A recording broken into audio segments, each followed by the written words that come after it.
sebelum nonton video ini, jangan lupa subscribe, like and share, komen. Terima kasih. Assalamualaikum warahmatullahi wabarakatuh. Nah, pada video kali ini kita akan membahas masalah-masalah perekonomian internasional yang timbul akibat mewabahnya virus corona.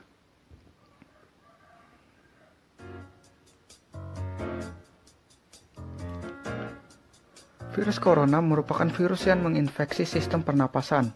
Pada banyak kasus, virus ini hanya menyebabkan infeksi pernapasan ringan seperti flu. Namun virus ini juga dapat menyebabkan infeksi paru-paru berat seperti pneumonia, MERS, dan SARS. Infeksi ini pertama kali ditemukan di kota Wuhan, Cina akhir Desember 2019 dan menyebar ke beberapa negara termasuk Indonesia. Hal ini membuat pemerintah menerapkan kebijakan lockdown guna mencegah penyebaran virus.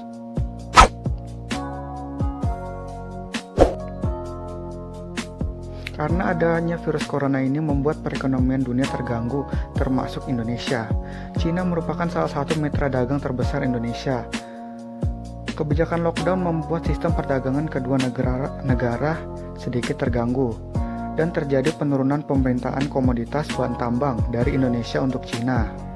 Dari segi ekspor sendiri, menurut Ketua Umum Asosiasi Eksportir Sayur dan Buah Indonesia atau AESBI, Hasan Joni Wijaja, sejak adanya kabar tentang virus corona, para pembeli Cina langsung menghentikan pembelian. Para eksportir buah yang paling menangis. Kenapa tidak? Karena mereka melakukan penjualan atau pengiriman cost and freight, atau pembayaran yang dilakukan setelah barang tiba di pelabuhan tujuan ekspor. Bahkan ada yang sudah mengirim barang di kapal namun di tengah perjalanan terjadi pembatalan. Terlebih lagi, secara global banyak pabrik di Cina yang mengurangi produksi karena penduduk tidak bisa bekerja akibat virus COVID-19 ini. Pada kenyataannya tidak semua produk impor mengalami penghentian. Impor elektronik sampai saat ini masih berjalan kecuali hewan hidup dan buah-buahan. Larangan impor ini diambil untuk mengantisipasi penyebaran virus corona dari hewan. Pasalnya penyebaran virus yang menewaskan ribuan orang di Cina itu tidak hanya melalui manusia, melainkan juga melalui hewan. Dari sektor pariwisata sendiri, menurut proyeksi Asian Development Bank atau ADB, ada terdapat 5 negara yang kunjungan pariwisata terbanyak dari Cina. Di antaranya Palau, 39% wisatawan berasal dari Cina, Kamboja 33%, Korea Selatan 31%, serta Indonesia sendiri 16%. Dengan adanya penutupan jalur pariwisata dari Cina, maka akan ada pengaruh ekonomi dari sisi pariwisata yang akan mengalami penurunan pendapatan. Kerugian global sendiri dalam perhitungan ADB antara 77 miliar US dollar untuk skenario terbaiknya sampai 347 miliar US dollar untuk skenario terburuknya, di mana angka ini merupakan 0,1 sampai 0,4% PDB global. Angka diambil dari potensi kerugian Cina, negara non-Cina, dan negara-negara lain.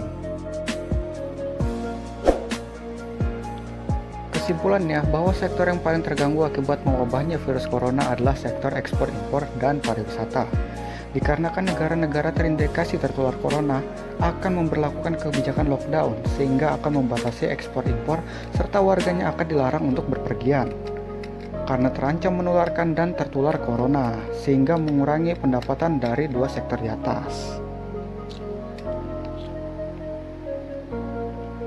Nah, sekian pembahasan dari video ini. Apabila ada kekurangan atau salah kata, saya sebagai caster mewakili kelompok 5 mohon maaf sebesar-besarnya. Tugas ini kami buat dari rumah masing-masing, tentunya pasti banyak kekurangannya.